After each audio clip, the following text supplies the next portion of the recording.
Pagi anak-anak kelas 3 ketemu lagi sama Ibu. Hari ini kita mau belajar muatan PPKN tentang kerjasama. Tema 1, subtema 4. Kita simak apa saja yang ada di video pembelajaran hari ini. Sudah, kita harus tahu arti kerjasama.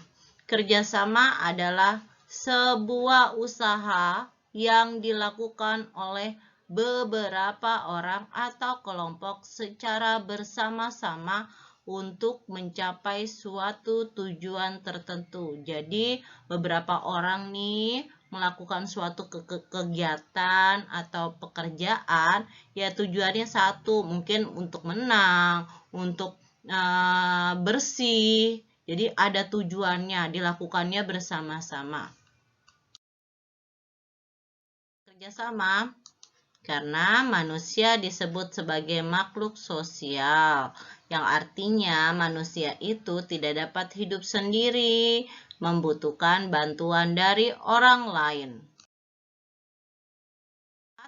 Kerjasama, yaitu yang pertama, menumbuhkan kebersamaan. Karena dilakukannya bersama-sama, jadi adanya kebersamaan antara satu dengan yang lain, merasa membutuhkan.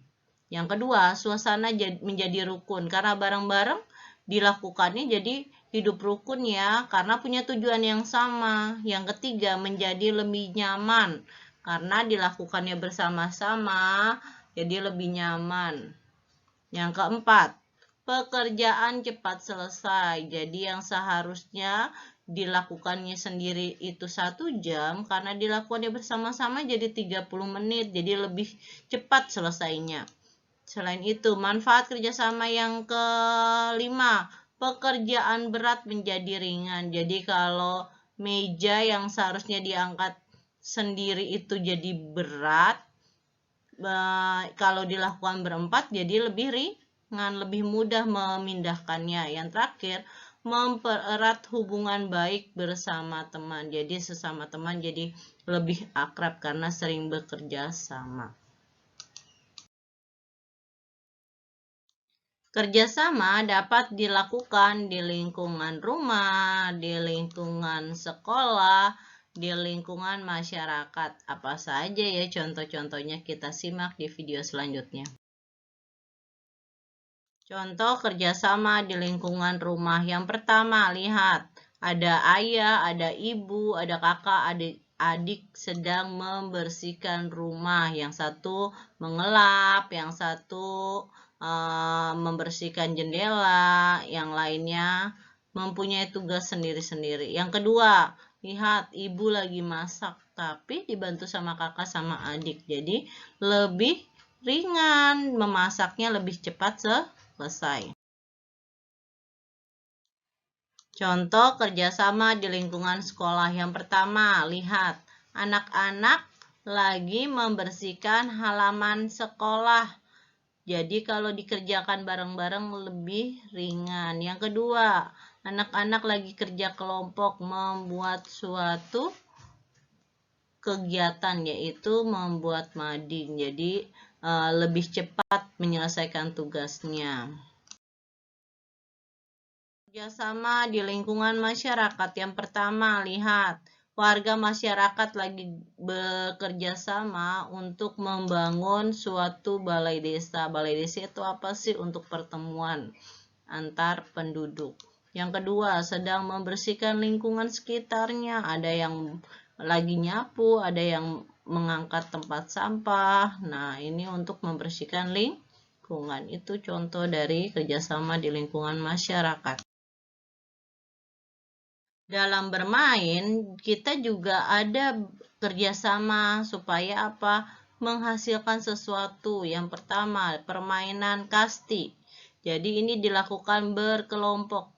Adanya kerjasama antara satu dengan yang lain supaya menang. Yang kedua, permainan bakyak. Bakyak ini dilakukan beberapa orang. Kalau tidak ada kerjasama, tidak akan bisa sampai dengan cepat ke garis finish. Sudah, itu adalah contoh kerjasama dalam permainan. Merupakan perbuatan yang baik dilakukan bersama-sama, punya tujuan, tapi ada kerjasama yang tidak boleh dilakukan. Yang pertama yaitu mencontek. Dilakukannya bersama-sama tapi tujuannya tidak baik, yaitu apa? Membuat temanmu tidak berpikir. Jadi tidak boleh namanya mencontek. Yang kedua, berkelahi. Jadi jangan mau diajak teman untuk memukul temanmu, kan kerjasama Bu, tapi itu bukan kerjasama yang baik. Jadi contoh kerjasama yang tidak boleh dilakukan adalah mencontek dan berkelahi dengan teman. Hari ini kita sudah belajar banyak hal tentang kerjasama. Kerjasama itu dilakukannya bersama-sama, mempunyai tujuan yang sama. Terus kenapa harus ada kerjasama? Karena manusia membutuhkan orang lain, karena itu disebut makhluk sosial. Kerjasama mempunyai manfaat supaya pekerjaannya cepat selesai, menjadi ringan. Kerjasama bisa dilakukan di rumah, di masyarakat, di sekolah. Ada juga kerjasama yang tidak boleh dilakukan, yaitu mencontek. Sudah sampai di sini pembelajaran hari ini. Sampai ketemu di pembelajaran selanjutnya. Terima kasih anak-anak hebat kelas 3.